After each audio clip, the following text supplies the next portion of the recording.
Hello friends, welcome back to my channel. आप सोच रहे होंगे कि ये कपड़ा क्यों दिखा रही हूँ मैं, राइट? बट आप देख रहे होंगे कि आपको भी ये पसंद आ रहा होगा। बहुत ही अच्छा ब्यूटीफुल कपड़ा है, इसीलिए मैंने इसको ऑर्डर किया है। ये पीस ऑफ क्लॉथ मैंने इसलिए ऑर्डर करा है बिकॉज मुझे इससे ड्रेस बनवानी है मैरिज के लिए। तो जस्ट 5 डेज़ पहले ही मैंने इसको ऑर्डर करा। तो जब से मैंने टेलर से बात करी, जैसे मुझे ड्रेस डिज़ाइन करवानी थी, तो उसने मुझे बिल्कुल ही मना कर दिया, बोला कि 5 डेज़ में इम्पॉसिबल, मेरे पास बहुत काम है तो मैं सिल नहीं सकता। इसीलिए मेरे पास ऑप्शन नहीं थी। तो फिर मैंने क्या किया, खुद ही इसका जो बॉटम का कपड़ा है वो भी बाय किया, लाइनिंग ले, और इसको सिलना शुरू कर दिया। ये देखिए, मैंने इसकी कटिंग करने के बाद इसको सिलना भी शुरू कर दिया है। यहाँ पे मैंने एक स्लीव मैंने ऑलरेडी सिल ली है और ये सेकंड वाली भी सिलने के लिए रेडी है।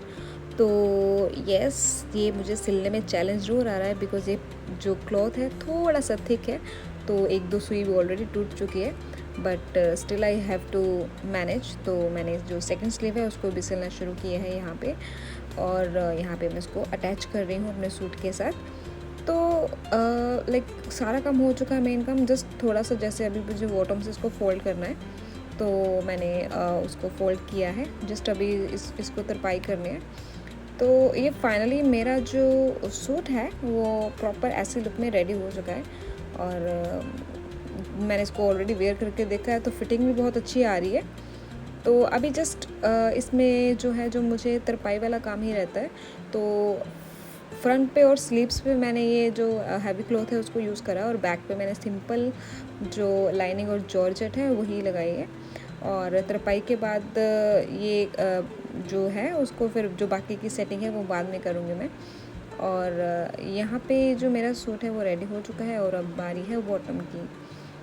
तो बॉटम के लिए अभी मुझे समझ नहीं आ रहा था कि मैं इसके लिए क्या सिलूँ। बहुत सोचा बिकॉज़ जो मैंने सोचा था डिज़ाइन करवाने को के लिए वो तो टेलर अच्छे से सिल देता, पर अभी मुझे सिलना है तो मैं क्या सिल सकती हूँ।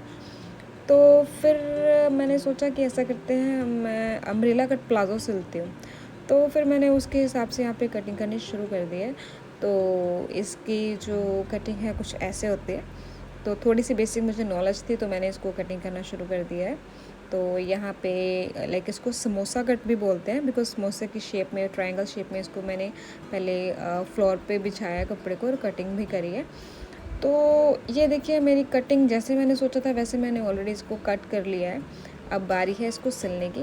तो मैं यहाँ पे शुरू कर चुकी हूँ अपनी स्टिचिंग। फ्रेंडली बता रही हूँ कि जब मैंने जो इसका सूट है, जो जैम्पर है, उसको सिलना शुरू करा तो मैंने हार्डली लाइक नॉर्मल जो स्टिचिंग है उसको मैंने 2.5 घंटे में कंप्लीट कर लिया था। Even less than that, 2 hours में मैंने उसको कंप्लीट कर लिया था। बट बिकॉज बॉटम सिलना इट वाज डिफरेंट ना, तो उसको सिलना मेरे लिए चैलेंज बन गया। और सिर्फ मैंने अम्ब्रेला कट प्लाज़ो ही नहीं सिला, उसको मैंने लहंगे की लुक देनी थी, तो उसको मैंने नीचे से थोड़ा सा हैवी करना था। तो मेरे पास ये क्लॉथ था तो मैंने थोड़ा सा दिमाग लगाया और इसमें जो भी हैवी डिज़ाइन की पट्टियाँ हैं वो सारी मैंने कटिंग करी और इसको अपने जो मेरा प्लाज़ो है उस पर अटैच करना शुरू कर दिया। ये बॉर्डर कितना ब्यूटीफुल लग रहा है, मुझे यहाँ पे किसी लेस की भी ज़रूरत नहीं फ़ील हो रही। तो मैंने जहाँ पे जितनी मेरे पास बचा हुआ कपड़ा था उसमें जितनी पट्टियाँ अवेलेबल थी मैंने सारी कट करी, और देखिए इसको ऐसे यहाँ पे मैंने लगाया है। या थोड़ा सा चैलेंजिंग था बिकॉज नीचे से रेब कट था, तो कहीं से कपड़ा लूज़ हो रहा था, कहीं से टाइट हो रहा था। इसको मैनेज करने में मुझे बहुत चैलेंज आया।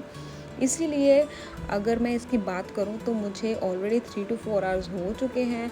मैं कभी कैसे सेट कर रही हूँ उसको, कभी कैसे सेट करके सारा मैनेज कर रही हूँ, और एक दो बार तो मुझे इसको फिर से उधेड़ के फिर से दोबारा सेट करके इसको सिलना पड़ा। तो सिलते सिलते ऑलरेडी मैंने जैसे आपको बताया है बहुत टाइम हो चुका है।